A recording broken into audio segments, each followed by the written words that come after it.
ನಮಸ್ಕಾರ.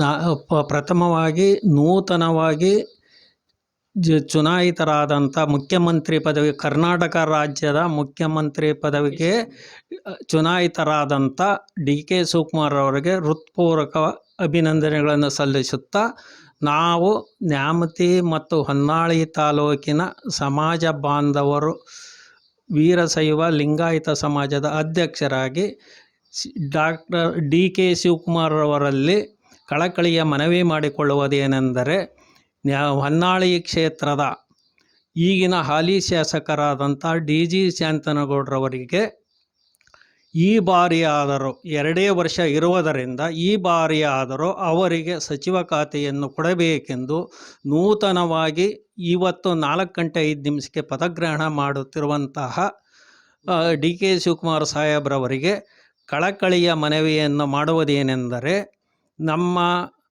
D G Shantanagoudar ಪರವಾಗಿ ನಾವು ಬೇಡಿಕೊಳ್ಳುವುದೇನೆಂದರೆ, ನಮ್ಮ ಕ್ಷೇತ್ರದ ಅಭಿವೃದ್ಧಿಗೆ ನಿಮ್ಮ ಸಹಕಾರ ಕೊಡುಗೆ ಎಂದೂ ಇರುತ್ತದೆ. ಆದರೆ ಕೊನೆಯ ಅವಧಿ ಆಗಿರೋದರಿಂದ 2 ವರ್ಷದ ಮಟ್ಟಿಗೆ ಅವರನ್ನು ಸಚಿವರನ್ನಾಗಿ ಮಾಡಿ ಈ ಅವಳಿ ತಾಲೂಕಿನ ಕಾಂಗ್ರೆಸ್ ಮತದಾರರ ಮನವನ್ನು ಗೆಲ್ಲಬೇಕೆಂದು ಡಿ ಕೆ ಶಿವಕುಮಾರ್ ಅವರಲ್ಲಿ ಕಳಕಳಿಯ ಮನವಿಯನ್ನು ಮಾಡಿಕೊಳ್ಳುತ್ತೇನೆ. ಅಂದರೆ ಆಕಾಂಕ್ಷಿಗಳ ಪಟ್ಟಿ ಯಥೇಚ್ಛವಾಗಿರೋದರಿಂದ ವಿಫಲವಾಗಿದೆ. ಆದರೆ ಈ ಸರಿ 2 ವರ್ಷ ಕೊಡಲೇಬೇಕು ಅಂತ ತಾಲೂಕಿನ ಮತದಾರ ಬಾಂಧವರ ಪರವಾಗಿ ಡಿ ಕೆ ಶಿವಕುಮಾರ್ ಸಾಹೇಬರಲ್ಲಿ ಕಳಕಳಿಯಿಂದ ಮನವಿಯನ್ನು ಮಾಡಿಕೊಳ್ಳುತ್ತೇವೆ. ನಮಸ್ಕಾರ. ನಾವು ನ್ಯಾಮತಿ ತಾಲೂಕು ವಾಲ್ಮೀಕಿ ಮುಖಂಡರಾದ ಷಣ್ಮುಖಪ್ಪನವರು ಈ ಬಾರಿ ನಮ್ಮ ಡಿ ಜಿ ಶಾಂತನಗೌಡರಿಗೆ ದಯವಿಟ್ಟು ಸಿದ್ದರಾಮಯ್ಯ ಸಾಹೇಬರು, ಡಿ ಕೆ ಅವರಿಂದ ಕೇಳ್ಕೊಳ್ತಾ ಏನಂದರೆ, ನಮ್ಮ ತಾಲೂಕಿಗೆ ಬಹಳ ದಿನಗಳಿಂದ ಯಾವತ್ತೂ ಸಚಿವ ಸ್ಥಾನ ಬಂದಿಲ್ಲ. ಆದ್ದರಿಂದ ತಾವು ದಯವಿಟ್ಟು ನೀವು ದೊಡ್ಡ ಮನಸ್ಸು ಮಾಡಿ ನಮ್ಮ ಶಾಂತನಗೌಡರಿಗೆ ಸಚಿವ ಸ್ಥಾನ ಕೊಡಲೇಬೇಕಾಗಲಿ ತಮ್ಮಲ್ಲಿ ವಿನಂತಿ ಮಾಡಿಕೊಳ್ತಾ ಇದ್ದೀವಿ.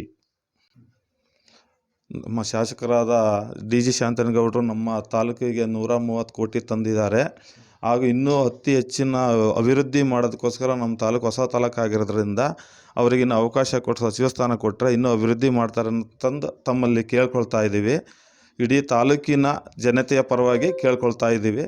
ದಯವಿಟ್ಟು ನಾವು ಸಚಿವ ಸ್ಥಾನ ಕೊಡಲೇಬೇಕಂತ ಆಗ್ರಹ ಮಾಡ್ತಾ ಇದ್ದೀವಿ.